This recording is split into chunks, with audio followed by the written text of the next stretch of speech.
Hi, my name is Amin. In this video, I'll fine-tune a transformer-based model to perform sentiment analysis on retail product reviews. The main goal is to look beyond star ratings and truly understand customer opinions, identifying hidden complaints, common issues, and recurring themes that managers can act on. This is the Excel file used as our dataset for fine-tuning. For demonstration and faster computation, we work with a sample of 2,000 reviews covering various retail products.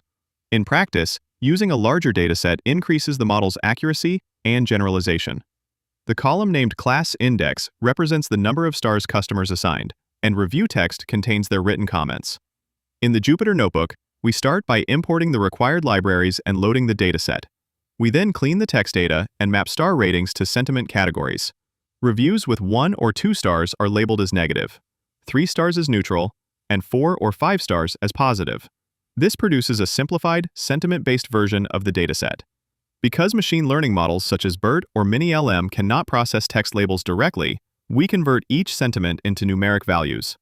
The label2ID mapping function translates words like positive, neutral, and negative into numerical targets, creating a new column named labels that the model can learn from. Next, we check whether the dataset is balanced or biased. In text classification, some sentiment categories may appear much more frequently than others. By using the value counts function, we can quickly inspect this distribution. If the dataset is highly imbalanced, the model tends to perform well on majority classes while misclassifying the rare ones. A common way to address this issue is random oversampling, which duplicates examples from minority classes until all classes are equally represented. However, duplicating text samples can cause transformer models to memorize patterns instead of learning meaningful representations. A more effective solution is to adjust the loss function. We assign higher weights to underrepresented classes and lower weights to dominant ones, helping the model pay more attention to rare sentiments. Here, class-balanced weights are calculated for negative, neutral, and positive reviews, ensuring that the model learns all categories more fairly. The next stage is tokenization. In this step, we convert each review into numerical format so the model can process it. The MiniLM tokenizer transforms text into input IDs and attention masks, while sentiment labels are represented by numeric codes. The result is a fully tokenized dataset that the model can efficiently learn from during training. Why MiniLM? The MiniLM model, developed by Microsoft, is a compact and efficient version of the original BERT architecture. BERT has around 110 million parameters, while MiniLM reduces this to about 66 million, nearly half the size, without a significant drop in accuracy. Across multiple NLP benchmarks, MiniLM's performance is typically within 1 percentage point of BERT, yet it runs roughly twice as fast. This balance of speed and accuracy makes MiniLM an excellent choice for real-world applications, especially when working with limited computational resources or large datasets. After training, we evaluate the model using F1 scores and loss values to ensure that it is learning effectively and generalizing well to unseen data. As training progresses from Epoch 1 to 4, both training loss and validation loss consistently decrease, indicating that the model is improving its predictions and minimizing errors. At the same time, the F1 scores, which measure the balance between precision and recall, show a clear upward trend. The macro F1, which treats all classes equally, and the weighted F1, which accounts for class frequency, both increase steadily, reaching their highest values at Epoch 4. This pattern confirms that the model is not only reducing errors, but also becoming more accurate and fair across all sentiment categories, achieving stronger overall performance with each training epoch. This classification report evaluates the model's performance on the validation set using precision, recall, and F1 score for each sentiment class.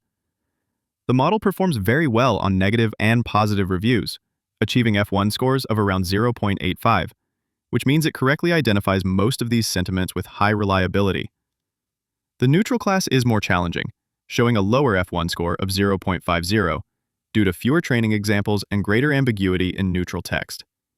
Overall, the model reaches an accuracy of 79% with a macro F1 of 0.73 and a weighted F1 of 0.78, indicating solid, balanced performance across all categories and good generalization to unseen data. Finally, we save the model in Tokenizer locally, completing the machine learning phase.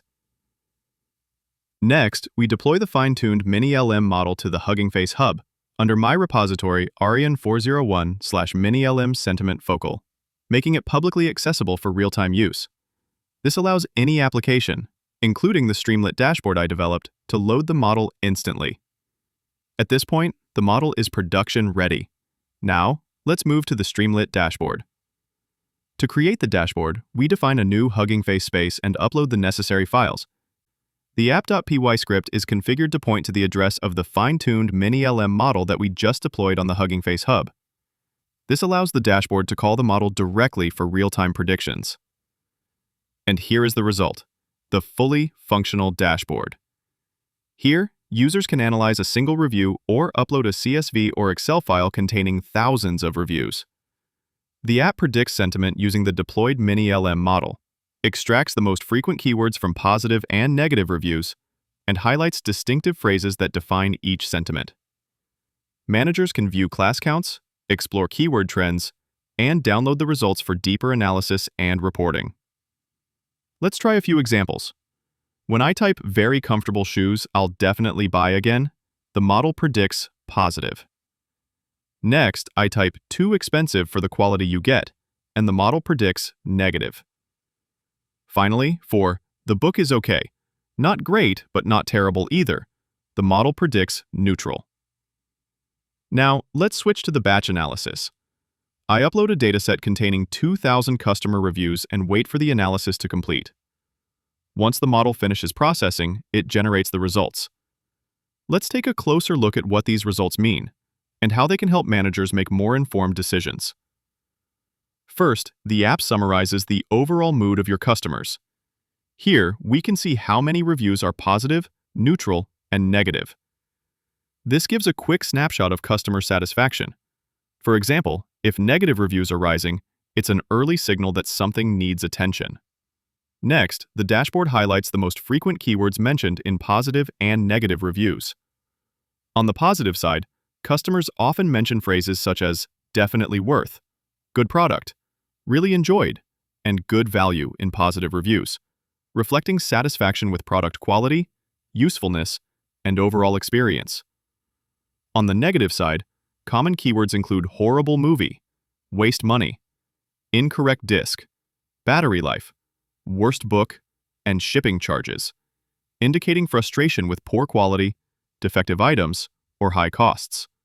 These patterns reveal recurring strengths and weaknesses that may not appear in star ratings but are clearly captured in the written feedback. The dashboard then goes one step deeper with distinctive phrases, expressions that statistically stand out for each sentiment. For example, positive reviews often contain phrases like "great value," "awesome," "great price," "really nice," and "highly recommend," signaling strong satisfaction, trust, and repeat purchase intent.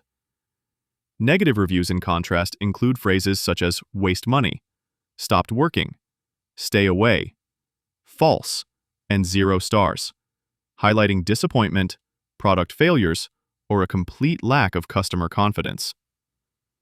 The first analysis asks, what are people talking about most often in positive and negative reviews? The second analysis asks, which words are unique to positive or negative reviews, even if they're not the most common overall?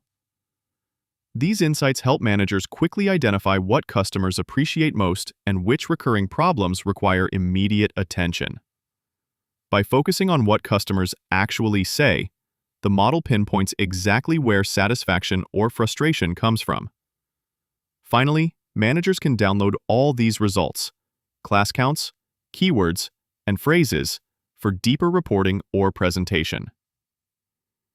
In short, this system transforms thousands of raw reviews into actionable insights, helping teams quickly see what customers value, where they struggle, and what needs improvement. This project is just one example of how data-driven analysis can directly improve business outcomes.